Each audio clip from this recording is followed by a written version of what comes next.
Welcome to Zeitgeist. I'm Zuri, that's Alistair, and we need to talk about what just happened at the Federal Reserve. Wait, something happened today? Trump just nominated Kevin Warsh to be the next chair of the Federal Reserve. This is the person who controls interest rates, who decides how much your mortgage costs, whether loans get easier or harder to get. It's one of the most powerful economic positions in the world. So, who is Kevin Warsh? I don't think most people have heard that name. Okay, so Warsh is 55 years old. He was actually the youngest person ever appointed to the Federal Reserve Board of Governors. He joined at 35 back in 2006, and he served through the entire financial crisis. He was the Fed's main liaison to Wall Street during the 2008 meltdown. So he's got experience. What's he been doing since then? He left the Fed in 2011 and went to Stanford, where he's a fellow at the Hoover Institution. But here's where it gets interesting. He's been one of the most vocal critics of the Fed from the outside. He's called for, quote, regime change at the central bank. Regime change. That's pretty strong language for a former Fed governor. It is. And he's been very specific about what he thinks is wrong. He says the Fed relies too much on stale government data that gets revised later. He thinks their forward guidance, where they telegraph what they're going to do with rates, quote, has little role to play in normal times. He basically wants the Fed to be less predictable and less communicative. That sounds like it could freak markets out. Isn't the whole point of forward guidance to prevent surprises? That's exactly the tension. The modern Fed has been all about transparency and signaling. Warsh thinks that's made them slaves to short-term data and market expectations. He wants them to be more independent, more willing to make moves the market doesn't see coming. Okay, so here's what I don't understand. Trump has been yelling at Powell for years to cut rates faster. Is Warsh going to be a rate cutter? This is where it gets complicated. Warsh is usually described as an inflation hawk, meaning he tends to favour higher interest rates to fight inflation. He's historically been on the tighter money side, but he's also argued there's a path to lower rates if the Fed stops expanding its balance sheet. His line is, if the printing press could be quiet, we could have lower policy rates. So he might cut rates, but only if they stop other stimulus measures. Exactly. It's a trade-off. Less quantitative easing, less bond buying, but potentially lower interest rates. Markets aren't sure what to make of it. When the news broke that Warsh was the frontrunner, bond yields spiked. The 10-year Treasury yield jumped above 4.2%. The dollar strengthened. Investors are pricing in tighter policy. But wait, if Trump wants lower rates and Warsh is a hawk, why would Trump pick him? A few reasons. First, Warsh was already in Trump's orbit. He was actually a candidate for Fed chair during Trump's first term, but lost out to Powell. Second, Trump said he wants a Fed chair who at least consults with the president on rate decisions. Warsh has indicated he'd be open to that kind of coordination, which Powell absolutely refused to do. Is that normal? The president being involved in rate decisions? No.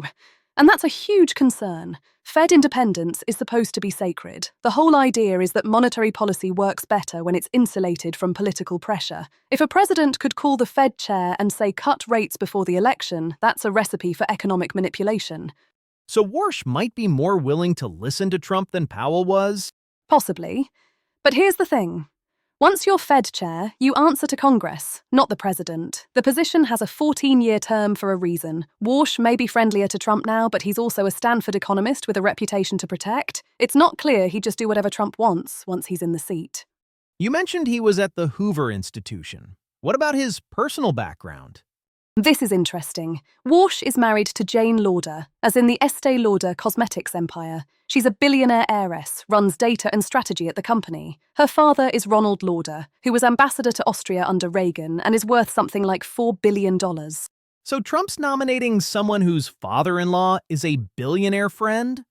Ronald Lauder and Trump actually knew each other from their college days. They go way back, and Lauder has business interests in Greenland, which adds another layer given Trump's interest in that territory. But look, Warsh isn't unqualified. He's got real credentials. Stanford, undergrad, Harvard, law. Worked at Morgan Stanley, served at the Fed during the worst financial crisis in modern history. The family connections are notable, but he's not a random pick.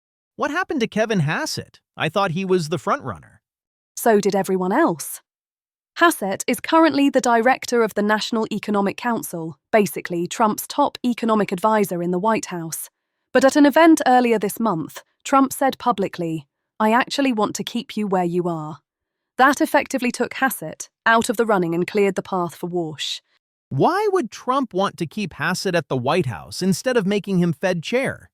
The theory is that Hassett is seen as very close to Trump, maybe too close. His Senate confirmation for Fed chair would have been brutal. Democrats would have argued he's just a Trump puppet. Warsh has more distance, more credibility with the financial establishment. He's easier to confirm.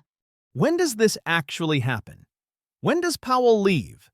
Powell's term as Fed chair expires in May 2026, so there's a few months for Senate confirmation hearings. Warsh still needs to be confirmed, which requires a simple majority in the Senate. Republicans control 53 seats, so barring defections, he should get through. But the hearings will be contentious. What should people watching their retirement accounts actually expect? In the short term, volatility. Markets don't love uncertainty, and a new Fed chair with a different philosophy is uncertainty. Bond yields will probably stay elevated as investors price in the possibility of tighter policy. If you have a mortgage or you're thinking about refinancing, rates might not come down as fast as you hoped. And long term? Long term, it depends on whether Warsh actually follows through on his hawkish reputation or whether he moderates once he's in the chair. Fed chairs often surprise people. Greenspan was hawkish until he wasn't. Bernanke was academic until he became the bailout guy. The job changes you. But if Warsh implements his vision, a less communicative Fed, less balance sheet expansion, we could see a very different monetary policy regime than we've had since 2008. So this is potentially a big shift.